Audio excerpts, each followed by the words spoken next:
Pois bem, ainda falando então sobre a pomba, né, página 43 do nosso livro, eu separei aí Mateus capítulo 3, versículo 16. E sendo Jesus batizado, saiu logo da água, e eis que se lhe abriram os céus, e viu o Espírito de Deus descendo como pomba e vindo sobre ele. Bom, vamos lembrar que Jesus Cristo, ele era homem também. Ele era um homem diferente de nós, porque nós fomos gerados em pecado. Jesus nasceu sem pecado. Jesus era 100% igual a Adão, quando Adão foi criado por Deus sem pecado. Tá, ok? Por isso ele é também chamado de o segundo Adão. O segundo Adão, que não pecou. Tá, ok? Então, Jesus Cristo, como homem, ele precisava também da unção do Espírito Santo. É claro que não é fácil nós explicarmos isso, né? Porque ele também é o Deus da unção. Ele também é o Deus eterno, o Deus da unção. Realmente nós não temos como explicar isso. A Bíblia o descreve, né, como Deus, ok? Jesus Cristo como Deus também. Então ele como homem está sendo ungido, mas como Deus ele está, vamos dizer, participando da unção. Isso acontece quando ele diz: derribai este templo, em 3 dias eu o reedificarei, ou seja, destrua esse corpo físico e eu o ressuscitarei. Vamos dizer, o poder de ressuscitar, ele está falando como Deus. O poder de ressuscitar, ele está falando como Deus. Derribar este templo, em 3 dias eu o ressuscitarei. O poder de ressuscitar, ele está falando como Deus. Mas o templo que está sendo derribado é o templo humano, é o homem, né? Então, isso acontece de Deus e homem, na verdade o natural, porque a Bíblia descreve ele como homem e descreve ele como Deus. Bom, como homem, ele necessitou da unção. Como homem, ele precisou orar. Como homem, ele precisou estar no monte orando, falando com o Pai. Ou em outro momento no jardim do Getsêmani. Coloquei também João capítulo 1, versículo 32, que diz: e João testificou dizendo: eu vi o Espírito descer do céu como uma pomba e repousar sobre ele. Bom, historicamente também, como que a pomba aparece? Eu coloco aí abaixo a história de Noé e do dilúvio, porque lá também vai aparecer a pomba, e até é interessante a quantidade de vezes que ela aparece e o que acontece com a pomba, que normalmente é utilizado nos livros de simbologia, os livros cristãos sobre símbolos bíblicos, né? Claro que ali era já um símbolo do Espírito Santo. Então, eu comento abaixo. Quando Noé viu que as águas do dilúvio baixaram, soltou a pomba por 3 vezes, até que ela voltou, mas depois soltou uma pomba a ver se as águas tinham minguado de sobre a face da terra. A pomba, porém, não achou repouso para a planta de seu pé, e voltou a ele para a arca, porque as águas estavam sobre a face de toda a terra. E ele estendeu a sua mão e tomou-a e meteu-a consigo na arca. E esperou ainda outros 7 dias, e tornou a enviar a pomba fora da arca. E a pomba voltou a ele sobre a tarde, e eis arrancada uma folha de oliveira no seu bico. E conheceu Noé que as águas tinham minguado de sobre a terra, ou seja, já estava aparecendo o topo das montanhas. Nós sabemos que a arca, pela identificação bíblica, ela pousa nos montes Ararat, que fica no norte da atual Turquia. No norte da atual Turquia. Então, aquela região ali entre a Turquia e o Iraque é onde a arca pousou. Ok? Que são montanhas de cerca de 5.000 metros de altura. Então eu estaria vendo as primeiras montanhas aparecendo, né? Pois bem, versículo 12. Então esperou ainda outros 7 dias e enviou fora a pomba, mas não tornou mais a ele. Ou seja, ela encontrou terra firme para viver. Ok? Na segunda vez ela trouxe uma folha de oliveira, né? Uma árvore que é importante na história de Israel. E o próprio Deus, ele é a oliveira verdadeira. Bom, eu comento abaixo. A primeira vez, acreditamos que fala do Espírito Santo operando no Antigo Testamento. Uma pausa para explicar a vocês. Bom, algumas pessoas perguntam, o Espírito Santo operava no Antigo Testamento? Claro, com certeza absoluta. Tanto que diz que o Espírito Santo, por exemplo, tomou Sansão e tinham profetas no Antigo Testamento. Então o Espírito Santo tem que operar. A única coisa que a Bíblia ensina é que a operação no Novo Testamento, agora na história da igreja, é maior por conta da obra expiatória de Jesus na cruz. Tá bom? O comentário prossegue. A segunda vez fala do Espírito Santo operando nos dias do ministério de Jesus, como nós vimos Jesus recebendo a unção e também, naquele momento, ele agindo sobre os apóstolos.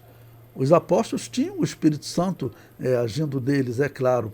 Não? E aí, para ficar mais claro ainda que a virtude da igreja é realmente uma virtude especial, não?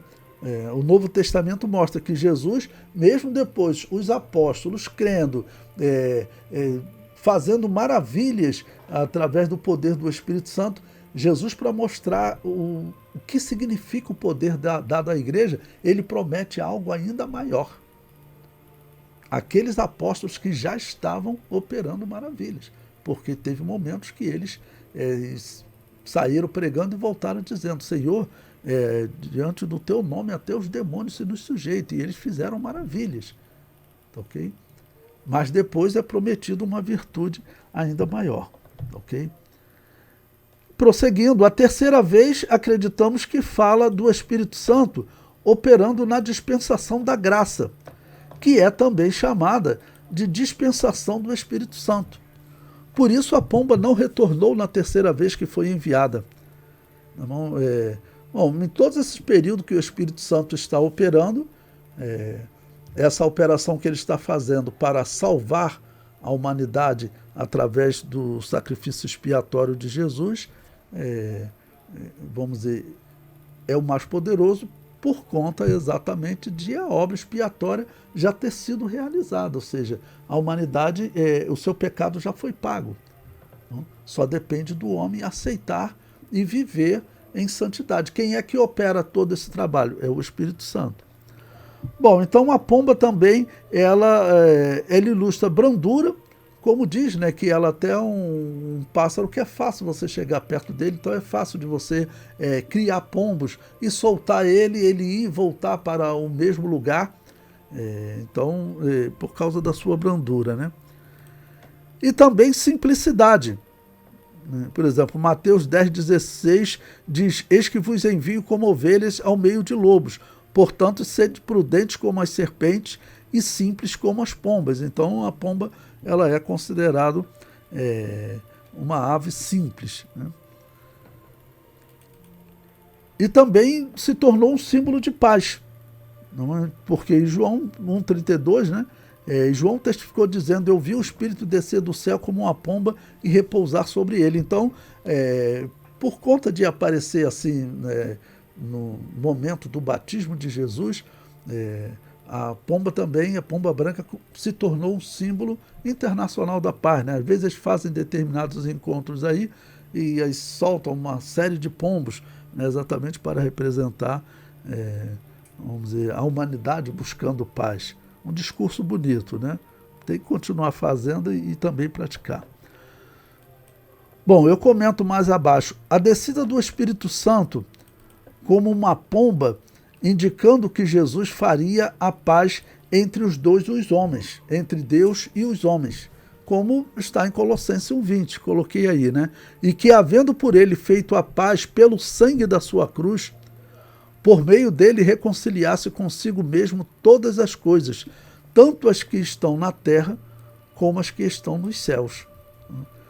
Então, essa reconciliação, essa queda de barreira, né, toda essa reconciliação, nos reunir novamente a Deus, né? Todos estávamos separados, é a mensagem bíblica, é o Espírito Santo que faz essa obra. Bom, e também simboliza sensibilidade. Eu comento. A pomba é uma ave sensível, ela foge ao perceber o perigo. Da mesma forma, quando se peca contra o Espírito Santo, ele se entristece. A pomba é uma ave que se amedronta facilmente. Se houver algum tipo de ameaça à sua vida e ao seu ninho, ela o abandona imediatamente. Também, se houver atitude ameaçadora à presença do Espírito Santo, ele se afasta. Ele pode se evadir ou ser extinto, é a tradução, né, como está em 1 Tessalonicenses 5,19. Mas o que significa esse versículo que diz, não extingais o Espírito? Né? Está falando do Espírito Santo. E é claro que não é extinguir no sentido de fazer desaparecer.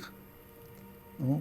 Mas o significado, por isso eu coloquei aí evadir, né, ou extinguir, o significado é extinguir de atrapalhar a operação, não de dar fim à vida dele.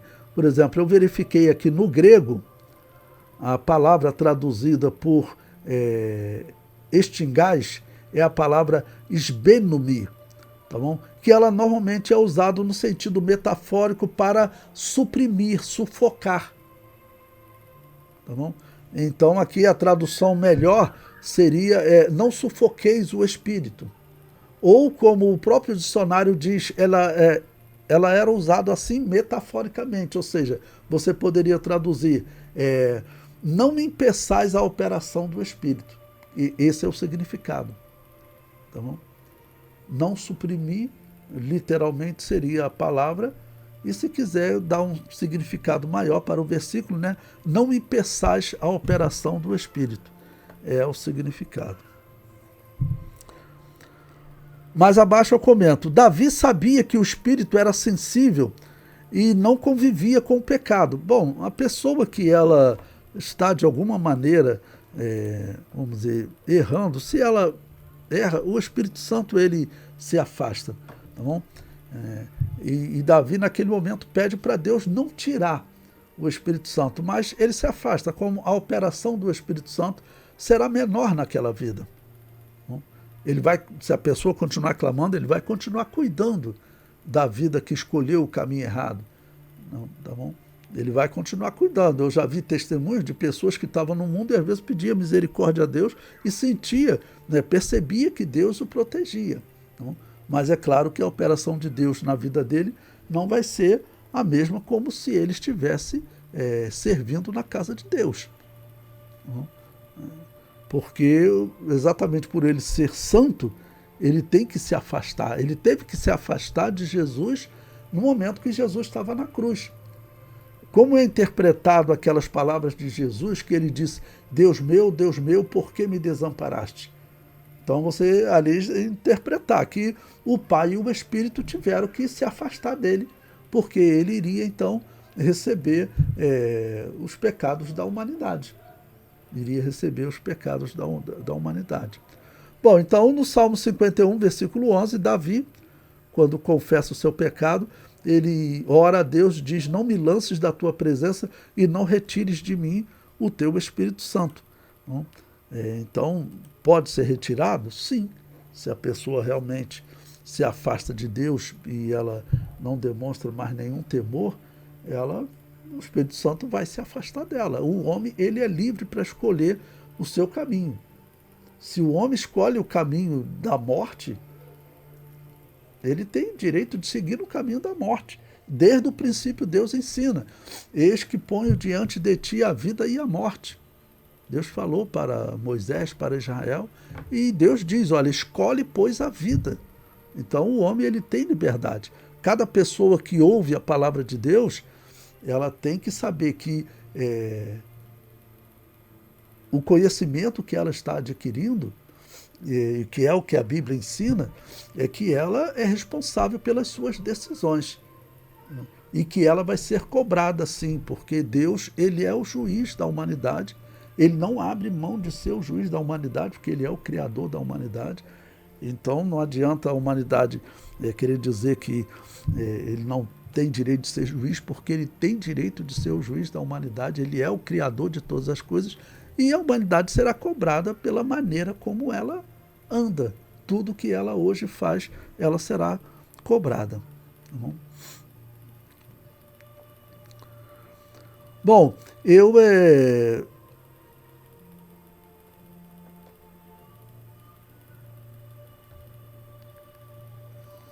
bom,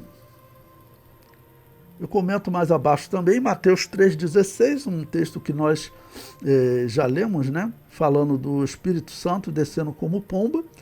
E coloquei aí, no grego está escrito pneumateos, né? Espírito de Deus.